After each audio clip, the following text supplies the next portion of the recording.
If you have a true strange story of the unexplained you'd like to hear read on the podcast, email it to madamestrangeways@gmail.com or go to madamestrangeways.com or just check the show notes for a link.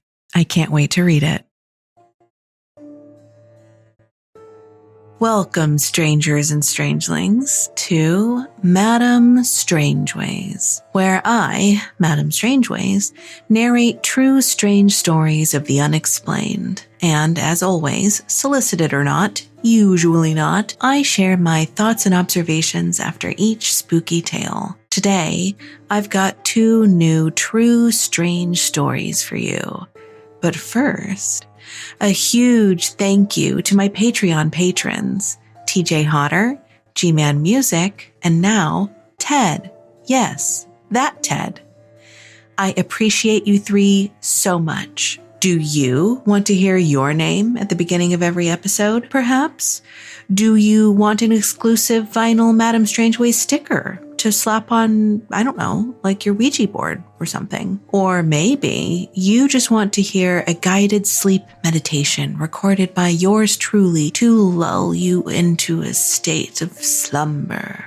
Well, that's just the weirdest coincidence because you can get all of those things and more, like bonus content, by supporting me on Patreon. So just go to patreon.com/madamestrangeways and join today. Your support means the world to me. The underworld, obviously, if that wasn't already clear. And now, on to the strange stories here on Madame Strangeways.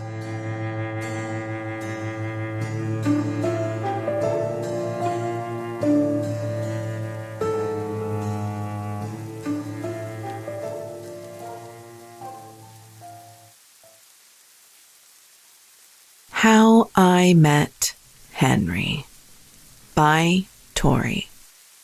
I grew up in a haunted house in the 80s and 90s and heard and saw many strange things. I have been sensitive to activity since I was a young child, and my mother was, thankfully, very accepting of this since she was sensitive too. The story that I want to share happened in the late 90s when I had just moved back home for a while after renting out my house and moving out of state. I decided that I wanted to come back to Texas, and since my tenant's lease was still active, I asked my mom and granny if I could stay with them a few months. Of course, they were happy to have me.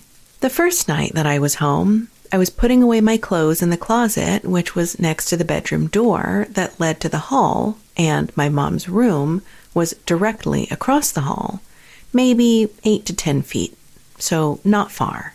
As I was leaning into the small closet to hang things up, I heard someone clap very loudly right next to my ear, which was on the door side. I screamed very loudly since it startled me and yelled, "Not funny, Mom!"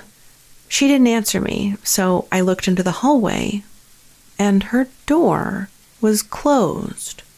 So I presumed she had went back in there and walked to the door. As I was walking, there is an arch to the right that goes to the laundry room, and then a door to the main part of the house, as the small hallway and bedrooms were an addition put in when my grandparents needed another room for my aunt and mom, so they wouldn't have to share a room with their brothers. So when I got to the arch, I could hear my mom and granny laughing up front in my granny's room. I went up there to confront my mom about trying to scare me, and my granny asked if I saw a spider. They both know I have been scared of them since I was a child. I told them what happened, and they looked at each other and simultaneously said, "Henry," which confused me. I asked, "Who is Henry?" And they went on to tell me they had been seeing a man walking in the house, and he liked to turn doorknobs, flip the light switches, but not turn them on. The house was built in the early 40s and had those really old, loud, clicking ones. They had the deed to the land from the 1800s, and he was the first known to build on the land. And when they had called him other names that had been listed as owning the property, they got chills, but when they said Henry, there was a warm comfort around them. So they figured that is who it was. I spent several months living there and had plenty of time with Henry, but he always seemed respectful, thankfully. When he would twist my doorknob without opening my door or click the laundry room light switch, I would just ask him to stop, and he would.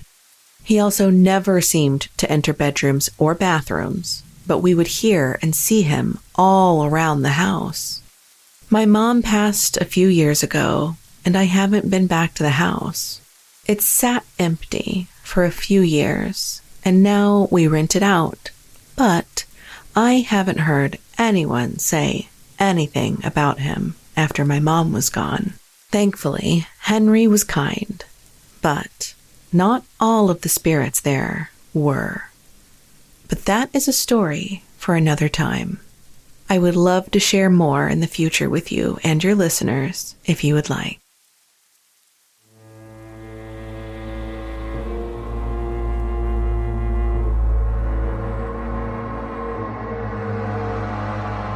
So that horrifying story was submitted via email by Tori. Thank you, Tori. You're setting such a great example for the listeners. Tori took herself to Gmail or whatever email she uses, can't remember. And Tori typed up her story and she emailed it to me at madamestrangeways@gmail.com. Thank you so much, Tori. Seriously, it made my day to receive that email. It always makes my day when y'all submit something. It just means a lot to me because I know like these are really stressful stories, even if they happened a long time ago, remembering them is stressful. And then it's tough just writing it down. You know, even if it's not traumatic, even if it just happened a while ago, you have to remember it and then you got to get your timeline right. And then it's just, I understand it's a lot because I have not fully put my experiences in writing either. And I've started them and it's a process. So I appreciate every single person who submits a story to me. But Tori, thank you so much. I incredibly appreciate you because wow, what a creepy story. I know and see, okay, we love a respectful man. We also love a respectful ghost man ghost. We love it. Love to hear it. You know, that he didn't enter any bedrooms or especially bathrooms. I thought that was very, very, very thoughtful of him. I was going to say very demure, but like, I'm not trying to get in on that, social media trend. I mean, it's like 10 years old now at this point. Okay. It's like 2 months old, maybe 3 months, 4 months. This year has felt like a decade. So it's really hard to say. Time is an illusion. Lunchtime doubly so. But I'm not trying to get into that. I'm just saying that that's very thoughtful of Henry to not barge in when you're in your bedroom, private, safe space. Most ghosts don't follow that. Some ghosts follow you under the covers. Like Ju-on in that movie, The Grudge. That was really scary because come on, under the covers, that's safe. So that was really thoughtful of Henry to not bother you when you're in your bedroom. But probably also really, really off-putting, even if he is being really respectful. And also, you're just gonna casually mention like, oh, Henry though was not as respectful as some of the other entities in the house. Excuse me? I'm going to need that information immediately. I need it yesterday. I need to know more about it. I know it's stressful, so take your time. But when you're ready, I want to hear about some of the other things that happened in that house. Super, super interested. I did some Googling. It's difficult because I didn't have a last name, and I could have asked. I could have asked Tori for more details. I didn't, but I just did some mild Googling, just wondering, what can we find regarding Henrys in the 1800s in the area, which was in Brazoria County, which is in Smithville, Texas. So, like, not that far from Austin, pretty close to Austin. So, let me share with you what I did find. I don't know how relevant it is. So the first Henry is Henry Gordon Smith. He was born in 1888, which I think is maybe just a little too late because he would have had to be a teenager if his name was on like the land rights or the land deed in the 1800s. So probably not him, but I did find like genealogy stuff on him. So I was really wanting it to be him. And then I kind of did the math and womp womp. Okay, but the other Henry, which is also a Henry Smith. Is the other one Smith? Is the other one Smith? Yeah, what the heck? Both Henry Smiths, apparently a very common name in the 1800s. This one, Henry Smith, was born in 1788, which means this could definitely be him. And he was actually the first American-born governor of the Mexican territory of Texas. So, yeah, I mean, the timing is right. He would have been there early days and he would have had access to whatever land he wanted. So very possible that he was the one that owned that land. However, here's what I'm going to say. He's a politician. And the Henry ghost in your house was really respectful. So I don't know. At first I was thinking, I'm not sure if this is him. Like, I don't know. Maybe. But here is some little snippets of his personal life, which kind of makes me think that the Henry in your house is probably not the same Henry. So this Henry Smith, married Harriet Gillette in 1815. They had 3 sons. Then they moved to Missouri, where Harriet died, which is tragic. Then Smith married Harriet's sister, Elizabeth. Okay. They had 5 daughters. Okay, calm down.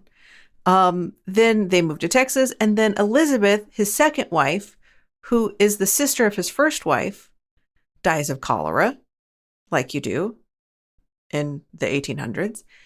And then 6 years later, he marries Elizabeth's twin, Sarah. So he married Harriet, then she died, and then he marries Harriet's sister, Elizabeth. Elizabeth dies, and then he marries Elizabeth's twin sister. So he just married through the sisters. And then Sarah died shortly after. And it doesn't say that any of his wives died from childbirth, but like, okay, we've got cholera. I'm just saying, how is he surviving? It's just suspicious. It's a little sus, so I don't know if this is him. I would love to look into more of the history of the house, though, Tori. If you want to send me any details, I'd be happy to poke around and see what I can find. I'm going to say I don't think it's this Henry Smith. I just don't want it to be. I mean, although, maybe he's looking for another wife. Tori, maybe he's just looking for another wife, and that's why he's being so respectful, as he's trying to just bag another wife. Maybe, what if, okay, because you said that he kind of wasn't around as much after your mom passed, which I'm so sorry to hear that, by the way. My condolences about your mother.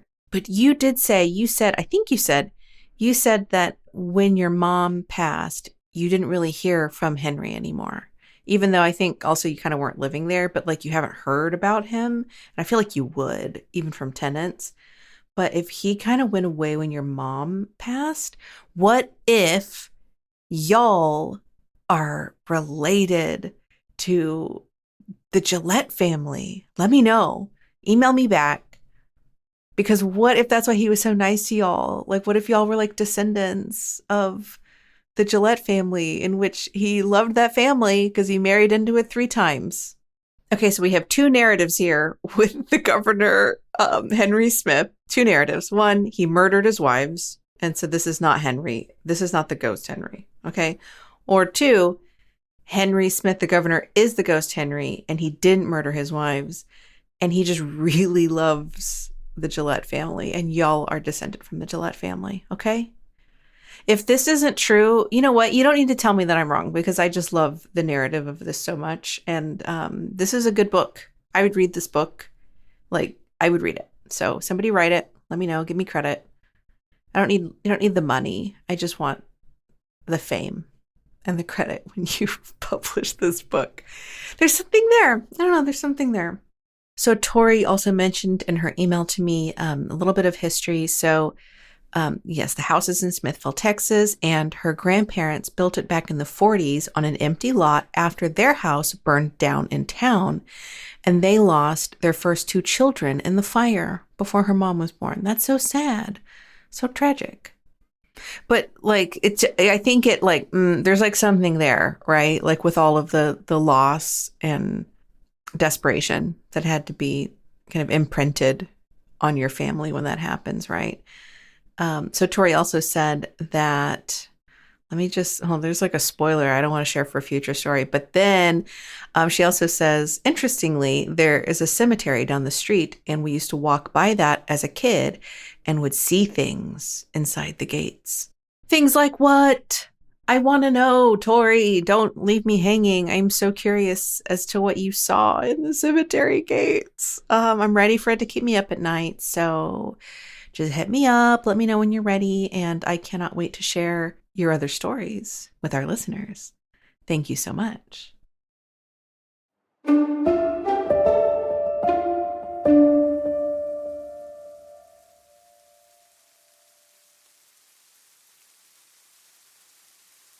Haunted Trailer in Southwest Virginia from 1984 by Far Promise 6205.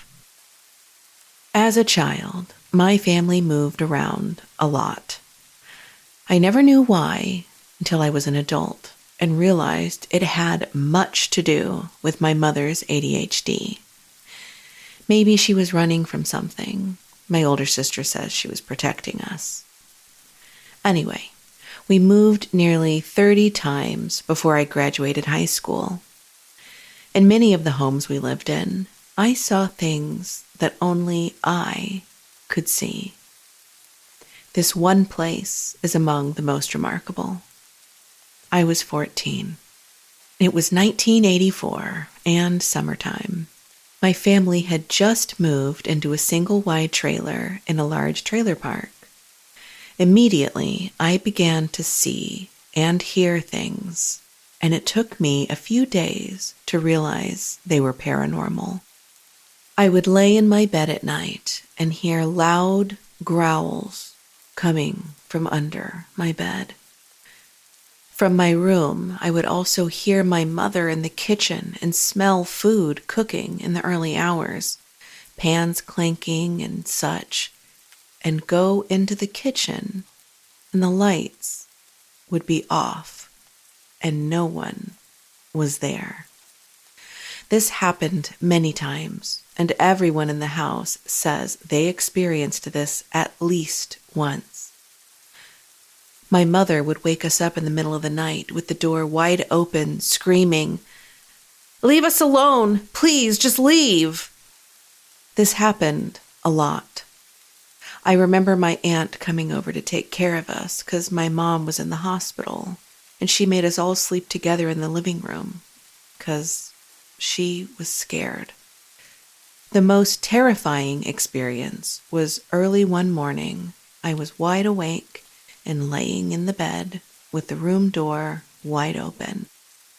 Everyone was asleep, and I could see down the hall into the kitchen. I saw a short, dark figure with a hunchback rise off the kitchen table and slowly walk down the hall toward my door. When it reached my door, it stared at me briefly and turned away. I was terrified, gasping for breath. It was just dark with no features. I believed it to be a woman, but I'm not sure. Anyway, we moved shortly after. This is the only house we lived in that everyone saw things. Usually, it was just me.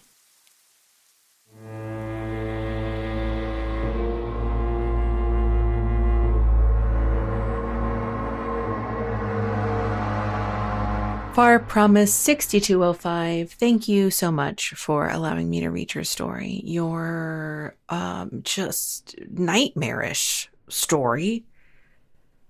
The short dark figure. I saw a short dark figure with a hunchback rise off the kitchen table and slowly walk down the hall. Why is it on the table? Why is it on the table? Like, why is it on the table? When it reached my door, it stared at me briefly and turned away. And, yeah. And then you gasped because of course you did. It was just dark with no features. And then it's so interesting because you say like that you believed that it was a woman, but how would you know? And it's so dark. You just get the sense, right, that it's a woman. And why is it on the kitchen table? What's it doing on the kitchen table? What? Why?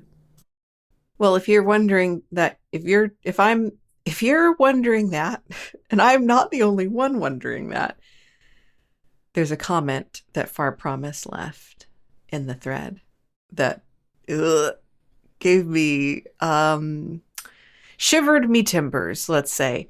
Here it is. A neighbor, this is them, I'm quoting them. A neighbor told me that the previous tenant died there. Okay. All right. It's like a ghost, the ghost of the lady that lived there last. Okay. Like, yeah, maybe that's it. Okay. No, hold on. There's more. And this is the quote. And that she slept on the table. And that she was unfriendly, even mean. She slept on the table, y'all. She slept on the table. Okay. Supposedly, she had a bad back and had difficulty walking, which would explain the hunchback. And this, here it is. According to the neighbor, she died on the kitchen table. You can't see my face, but I am staring ahead, like unfocused, eyes unfocused, unseeing, just 1,000-yard stare. It's just, how would you wouldn't know that? Like a kid wouldn't know that. Even if you assume that like you're 14, you hear things, you've been moved around a lot, which by the way, that's incredibly stressful. I can't even imagine having moved 30 times before graduating high school. I really hope that your mom did successfully protect you in the process of moving you. I hope that she successfully protected you from something and not that was done for no reason. Although it sucks that it happened at all. So I'm sorry you went through that. But okay, so even if, so you're 14, you live in it, you move into this new area, you hear people talking, let's just say in passing, without realizing it, you kind of hear someone mention, oh, the lady that used to live there died. Okay, maybe you would hear that. I think that's fair. And then maybe you would, internalize it, and then you'd forget that you heard it, and then you're seeing shapes, in the trailer. Okay. But the table, like, I just feel like that's not a detail. I just feel like that's not a normal detail. I just think if you heard that someone died laying on the kitchen table, because, okay, how many times have you, listener, laid on the kitchen table? How many times? Let's say as an adult, okay, because I know kids are weird, right? As an adult, when was the last time that you laid down on any table? You know what? Any table, coffee table, pool table. What other kind of tables? Breakfast nook tables, card tables. There's got to be other round tables, perhaps, in Camelot. Tables, whatever. Have you ever? I've never. So I think if you heard, hey, the lady that used to live here died and she was found dead on her kitchen table, I just think you would remember that. You would definitely remember it. It would stick out as a detail and it wouldn't be news to you the next time that you heard it. You know what I'm saying? So like, I think Far Promise did not know before hearing it from the neighbor, which is so scary. I don't know why. Is it just me? Let me know. Email me, madamestrangeways@gmail.com. Let me know if it's just me that is so unsettling. Why are you on the table? Get off. Just don't be on the table. That's so weird. And then to die on the table. Man. I mean, that lady, of course she was mean. Far Promise said that apparently she was very unfriendly, even mean. Yeah, no shit. You know, because the amount of pain that you would have to be in order to feel like the way that you fix it is to lay on a kitchen table, and that's where you sleep. That's your bed, is the kitchen table. That's an incredible amount of pain. So just not shocking at all. I would be mean too. If I slept on a kitchen table, I would be really mean. So I can't really blame her for being mean, but really weird if that was her, if that was the shape, the short hunchback figure rising off the kitchen table. That's just so scary. That's just really scary. And see, this is the thing. This is a short story, you know? This is 372 words. Okay? And this is so unsettling. You know, if someone read this and they're like, wow, this is so scary. Let's turn this into a script. Let's get this greenlit. Let's make dolls and let's make merch and let's get something viral on TikTok, you know, to promote the movie. Yeah, but like, it's not going to be anywhere nearly as scary. It's only 372 words. You know, there's just something about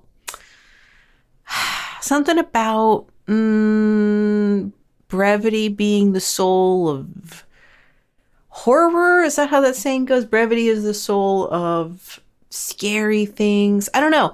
I just feel like this is way scarier than if you tried to turn this into like a movie, like a feature length movie film. Just don't do it.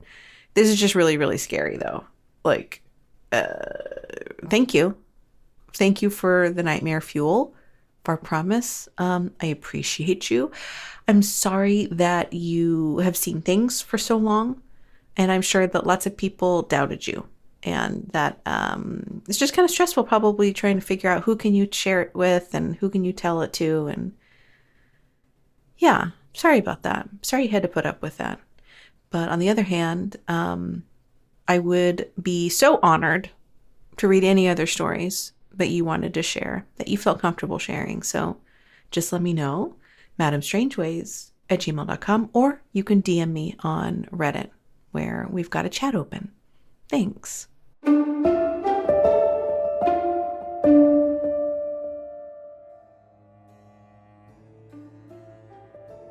Thank you so much for listening to these spooky stories. Remember that you can feel afraid and not be in danger. So if you have a true strange story that you'd like to hear read on the show, go ahead and send it to me, madamestrangeways@gmail.com or madamestrangeways.com. And since word of mouth is so important for podcasts, if you could do me just one little weird, spooky, strange solid, that would be amazing. And that would be telling your friends about the show. I'd really appreciate it. Madame Strangeways is produced and narrated by me, Madame Strangeways. Theme music is by Marina Ryan at marinamakes.co. All stories are read with the explicit permission from their original authors. Thank you so much for listening. See you next time.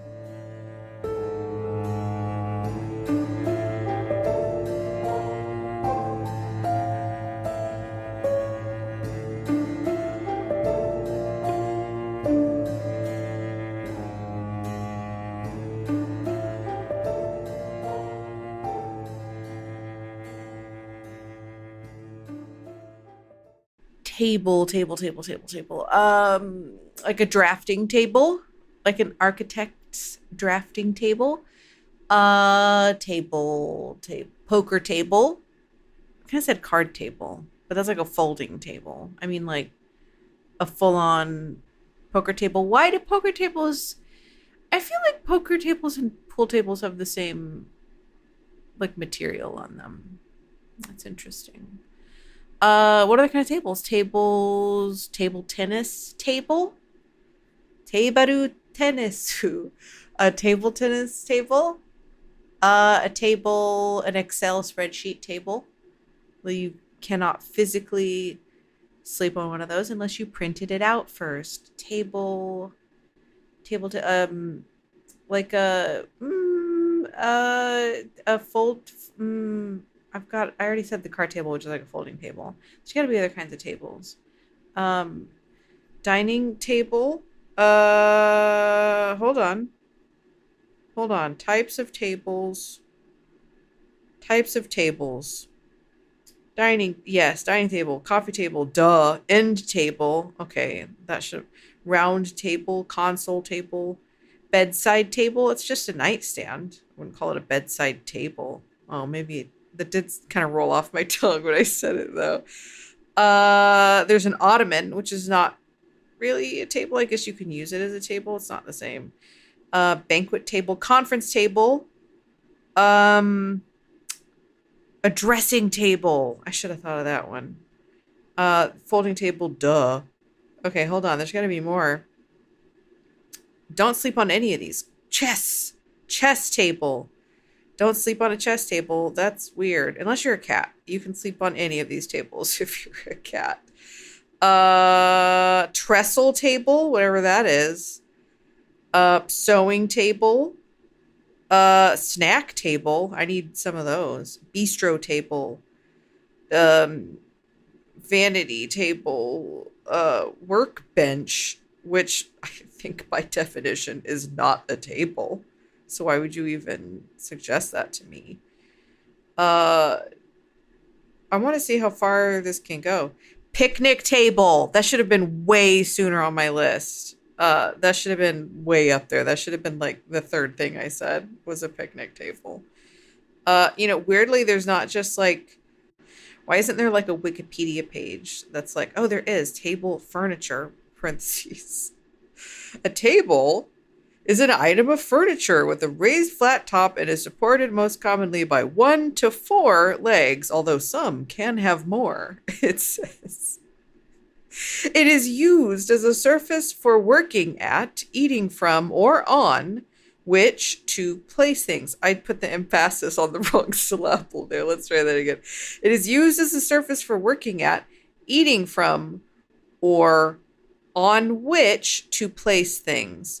Let me tell you what it did not just say is that it's a place for sleeping, even if your back is bad.